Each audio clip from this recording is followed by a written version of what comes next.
Hello friends, today we will discuss a topic in chemistry that is law of multiple proportion.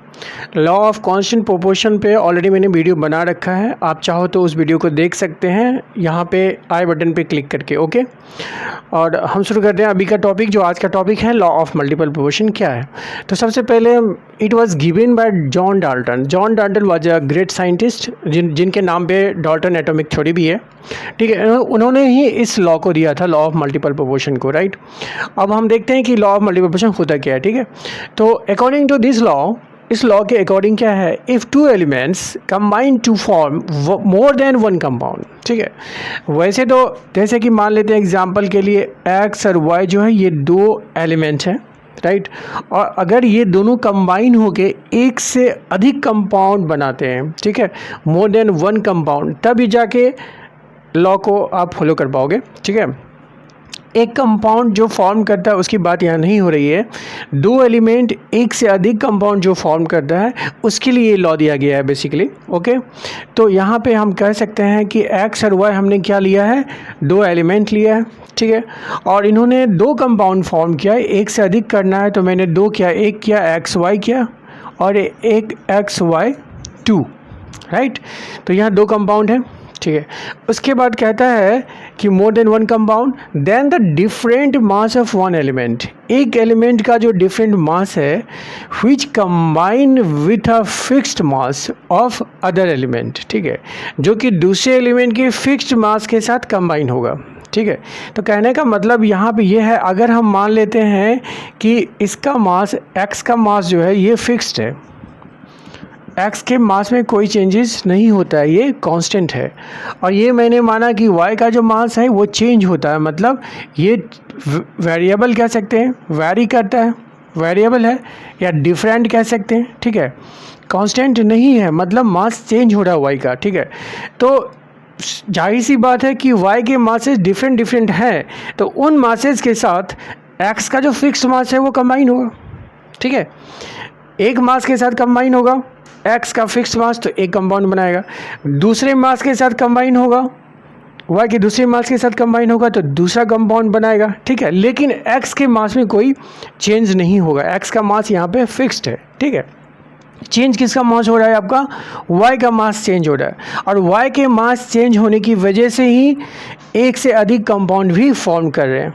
ठीक है, अगर ऐसा होता है तो उसके बाद कह रहा है it gives a simple ratio two one another. कौन देता है, एक रेशियो की बात हो रही है, किस चीज़ के रेशियो की बात होती है, जिस एलिमेंट की, जो एलिमेंट जिस एलिमेंट का मास डिफरेंट है। ठीक है, तो मान लेते हैं कि इस केस में आपका वाई का मास क्या है, m1 है, इस केस में वाई का मास कितना है, m1 है, और इस केस में वाई का मास कितना है, आपका m2 है। ठीक है, डिफरेंट मासेज होने की वजह से ही डिफरेंट डिफरेंट कंपाउंड्स बने हैं। ठीक है, वाई के डिफरेंट मासेज होने की वजह से एक्स तो अपनी जगह पे फिक्स है। ठीक है, तो ये जो डिफरेंट डिफरेंट मास बने, डिफरेंट डिफरेंट मास है वाई के, इनका जो रेशियो होता है, राइट, m1 व m2 जो निकालेंगे, किसका रेशियो, मासेज का रेशियो, मासेज किसका, जिस एलिमेंट का डिफरेंट मास है। ठीक है, तो उसका जो रेशियो निकालेंगे ना, वो आपका सिंपल रेशियो होता है, वो क्या होता है, आपका सिंपल रेशियो होता है, और यही है law of multiple proportion. Law of multiple proportion का कहना यही है कि, मैं दोबारा से आपको रिवाइज करा देता हूँ, कि दो एलिमेंट्स अगर आपस में कंबाइन होके एक से अधिक कंपाउंड बनाते हैं, तो उसमें से एक एलिमेंट जिसका कि फिक्स्ड मास है वो जो है सो दूसरे एलिमेंट के डिफरेंट मास के साथ कंबाइन होके एक से अधिक कंपाउंड बनाते हैं। ठीक है, बनाते हैं, और जो जिसका आपका डिफरेंट डिफरेंट मासेज है, जिस एलिमेंट का डिफरेंट डिफरेंट मास है, उस मासेज का, उन मासेज का अगर आप रेशियो निकालेंगे तो वो सिंपल रेशियो आना चाहिए, वो सिंपल रेशियो होता है, and this is the law of multiple proportion. एक बार दोबारा देख लेते हैं।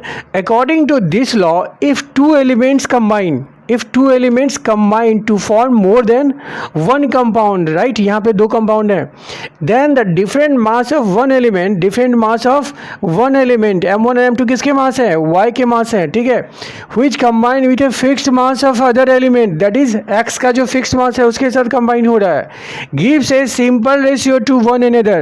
तो ये जो रेशियो है डिफरेंट डिफरेंट मासेस जो कि एक एलिमेंट के हैं, उनका जो रेशियो है वो आपका क्या होता है, सिंपल होता है।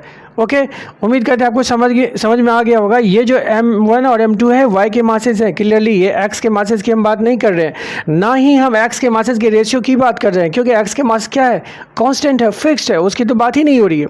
तो ये है आपका law of constant, law of multiple proportion. चलिए इसको एक दूसरे एग्जाम्पल से हम समझते हैं। जैसे कि हमारे पास एक हाइड्रोजन है और एक ऑक्सीजन, दो एलिमेंट हैं, क्लियर, हाइड्रोजन है और ऑक्सीजन है। तो हाइड्रोजन और ऑक्सीजन कंबाइन होकर क्या बनाता है, ये तो आप सबको पता होगा कि हाइड्रोजन और ऑक्सीजन कंबाइन होगा तो वाटर बनाता है, राइट। ये सबको पता है कि हाइड्रोजन और ऑक्सीजन कंबाइन होता है तो ये वाटर फॉर्म करता है, ठीक है। लेकिन इसके अलावा एक दूसरा भी कंपाउंड बनता है मतलब बना सकते हैं, दूसरा कंपाउंड भी होता है जो कि हाइड्रोजन और ऑक्सीजन से मिलके बना हुआ है। वो दूसरा कंपाउंड कौन सा है, H2O2, राइट, हाइड्रोजन पर ऑक्साइड इसको कहते हैं, ठीक है। तो यहाँ पे दो एलिमेंट, एक हाइड्रोजन और ऑक्सीजन आपस में कंबाइन होकर क्या बना रहे हैं, मोर देन वन कंपाउंड बना रहे हैं। एक वाटर बना रहे हैं, दूसरा हाइड्रोजन पर ऑक्साइड बना रहे हैं, दोनों में ही हाइड्रोजन और ऑक्सीजन एलिमेंट है। चलिए ऐसे बना लेते हैं इसको। और यहाँ पे देखिए, इसमें फर्स्ट वाले में अगर हम कहें कि हाइड्रोजन का वेट कितना है, वेट ऑफ हाइड्रोजन एलिमेंट इसमें कितना है, 2 ग्राम है, क्लियर। एक हाइड्रोजन का 1 ग्राम तो 2 हाइड्रोजन कितना, 2 ग्राम, ठीक है। और इस केस में H2O2 हाइड्रोजन पेरोक्साइड में वेट ऑफ हाइड्रोजन कितना है, यहाँ भी 2 ग्राम है, क्योंकि यहाँ भी H2 है, ठीक है। अब हम देखते हैं वेट ऑफ ऑक्सीजन एलिमेंट का, देखते हैं किस में देखते हैं, H2O में पहले देखते हैं, ठीक है। H2O में पहले कितना है, 16 ग्राम है, 16 ग्राम है, क्लियर। और इस वाले केस में कितना है आपका, 16 2 जा कितना होता है, 32 ग्राम है।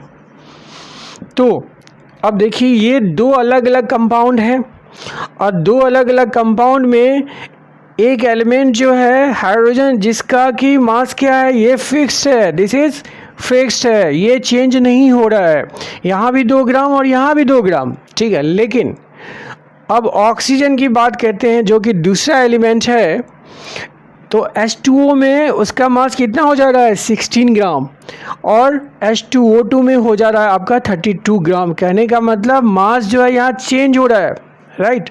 अगर ये मास M1 है, इसको M1 कह देते हैं और इसको मास को कितना कर देते हैं, M2 कह देते हैं, तो M1/M2 कितना हो जाएगा आपका, 16 ग्राम अपॉन 32 ग्राम हो जाएगा, जो कि 1/2 हो जाएगा। कहने का मतलब 1:2 विच इज सिंपल, ये रेशियो क्या है, सिंपल रेशियो है, ठीक है। तो बस यही कहना था हमारा, जो मासेज यूज़ किए जाते हैं उनका अगर रेशियो निकाला जाए तो वो सिंपल रेशियो होता है, वो कभी फ्रैक्शन या डेसिमल में नहीं होता। ऐसा नहीं है कि एक 1 होगा, एक 1.5 हो जाएगा, 2.5 हो जाएगा, ऐसा नहीं होता है। चलिए एक दूसरा एग्जाम्पल लेते हैं, उससे भी समझने की कोशिश करते हैं सो दैट कि आपको और क्लियर हो जाए। हमने दो एलिमेंट लिया, एक लिया कार्बन लिया और एक लिया ऑक्सीजन, राइट। कार्बन और ऑक्सीजन से कौन सा कंपाउंड बनेगा मिलके, कार्बन डाइऑक्साइड, ये तो सबको पता है। और एक दूसरा भी बनता है, वो भी आपको पता है, जिसका नाम है कार्बन मोनोऑक्साइड, राइट। तो एक तो बन गया आपका कार्बन और ऑक्सीजन से कंबाइंड होके ये बन गया, मान लो कार्बन मोनोऑक्साइड बन गया, CO बन गया, जिसमें एक कार्बन और एक ऑक्सीजन एटम है। और दूसरा जो बना आपका कार्बन और ऑक्सीजन से कंबाइंड होके वो बनाया आपको CO2 कार्बन डाइऑक्साइड, राइट। चलिए अब इस पे हम बात करते हैं। तो देखिए यहाँ पे हाइड्रोजन का, सॉरी यहाँ तो हाइड्रोजन नहीं है, कार्बन का वेट कितना हो जाएगा, weight of carbon, weight of C लिख देते हैं, ठीक है। वेट ऑफ कार्बन की बात करें अगर कार्बन मोनोऑक्साइड में तो कितना है, 12 ग्राम, ओके। और CO2 में कितना है, 12 ग्राम है, ठीक है। कार्बन के मासेस में कोई चेंज नहीं हो रहा है, कार्बन का मास क्या है, फिक्स्ड है। जो कह रहा है ना कि वन एलिमेंट है जिसका कि मास आपको फिक्स लेना है, वो चेंज नहीं होना है, ठीक है। लेकिन दूसरे का क्या होना है, चेंज होना है। दूसरा है हमारा वेट ऑफ ऑक्सीजन। देखा जाए ऑक्सीजन का वेट कितना है इसमें, कार्बन मोनोऑक्साइड में 16 ग्राम है, ठीक है, एक ऑक्सीजन है, ठीक है। अब CO2 में कितना हो जाएगा, CO2 में हो जाएगा 16 2 जा 32 ग्राम हो जाएगा, ठीक है। इस तरह से कहने का मतलब ऑक्सीजन का जो मास है वो चेंज हुआ है, 16 से कितना हो गया, 32 ग्राम हो गया है। और 32 ग्राम जब हो गया है तो उसके साथ कार्बन कंबाइन होके, जिसका कि फिक्स्ड मास 12 ग्राम ही है, एक दूसरा कंपाउंड कार्बन डाइऑक्साइड बनाता है, राइट।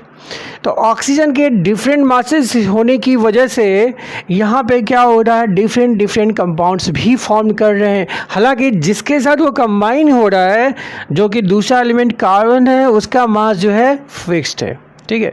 तो यहाँ से फिर आप रेशियो निकाल सकते हैं। रेशियो निकालेंगे तो कितना निकलता है, अगर M1 मास, इसको हम अगर M1 मानते हैं और इसको कितना मानते हैं, M2 मानते हैं, तो M1/M2 कितना हो जाएगा, 16/32, राइट। तो ये हो जाएगा आपका 1/2 which is a simple ratio. ये क्या है हमारा रेशियो, सिंपल रेशियो है। तो यही लॉ है, ठीक है। This is the law of multiple proportion, ठीक है। कभी आपका ये वैल्यू जो है, हमेशा ध्यान रखिएगा, ये आपका सिंपल ही आएगा, ठीक है। ये क्या होता है, मल्टीपल में चलता है, जैसे कि 2 गुना, 3 गुना, 4 गुना हो सकता है, किसी का 5 गुना हो सकता है, ठीक है। लेकिन ऐसा नहीं होगा कि 2.3 गुना को होगा मल्टीपल, या मल्टीपल आपका 4.5 होगा, ऐसा नहीं होगा। जो भी है आपका वैल्यू वो सिंपल में ही आएगा, ठीक है, वो होल नंबर में आएगा। Okay students, thank you. उम्मीद करते हैं कि आपको सारी चीज़ें समझ में आई होगी। और भी दूसरे कंपाउंड्स हैं जो कि लॉ ऑफ मल्टीपल प्रोपोर्शन को फॉलो करते हैं, ठीक है। तो आप उन कंपाउंड को देखिए, उनको रिसर्च कीजिए, और अगर आपको कोई डाउट होता है तो आप बिल्कुल पूछ सकते हैं, ठीक है। और साथ ही साथ चैनल को सब्सक्राइब कीजिए, लाइक कीजिए एंड शेयर कीजिए। Thank you so much.